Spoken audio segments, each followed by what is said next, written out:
महंगे होटल में रोटी खाने गया तो उस महंगे होटल का जो चौकीदार बाबा था ना, वो सर्दियों में इस तरह के कपड़े पहन के आया कि ठिठर रहा था, कहाँ पर आता।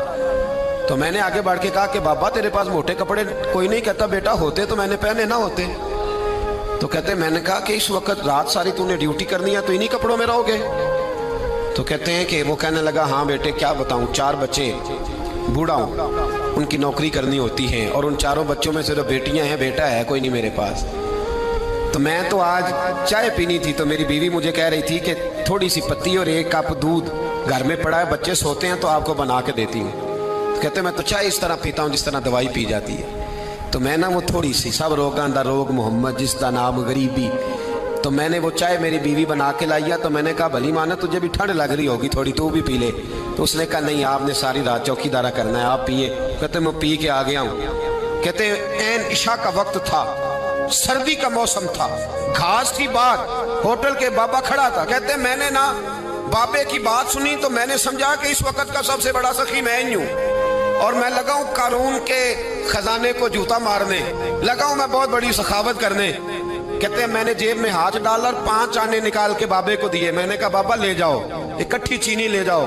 और 5 आने का बड़ा कुछ आया करता था उस जमाने में, इकट्ठी चीनी और पत्ती ले जाओ और घर में चाय पियो। कहते इतनी देर हुई तो इशा की अजान हो गई और जब मुअज्जिन ने अजान पढ़ी और मैंने 5 आने बढ़ाए तो बाबे ने लपेट के मुझे दिए। कहने लगे मैं तो तुझे अच्छा आदमी समझा था, तूने मुझे क्या समझ लिया है?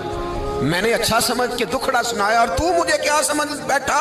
ये आरज़ुए करम और मैं आपसे करूं?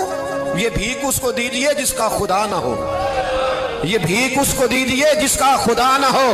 कहा जा रख अपने पैसे। और कहते हैं फिर मैंने उस बाबे को देखा, उसने जूते उतारे और ठंडी घास पे उसने अल्लाह अकबर कह के नमाज की नीयत बांधी। और कहते हैं जब वो सजदे में गया तो मैं महवे हैरत था और जब बाबा अत्ताहियात पे बैठा तो मैं रो रहा था। मेरा दोस्त कहने लगा क्या हुआ? मैंने कहा आज मुझे समझ में आया है, इय्याका नअबुदु व इय्याका नस्तईन। आज बात समझ में आई है, आज समझ में आई, इय्याका नअबुदु व इय्याका, ये आज मसला समझ में आया है। कहते हैं उस बुजुर्ग ने सलाम फेरा और कहने लगा तू अभी गया नहीं?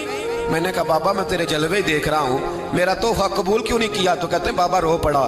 कहने लगा बेटा अगर 5-5 आने मांग के खाने होते तो मैं रात को सर्दियों में मजदूरियां न करता, अपने पैसे घर ले जा। मेरा रब मुझे मेहनत के साथ इतना देता है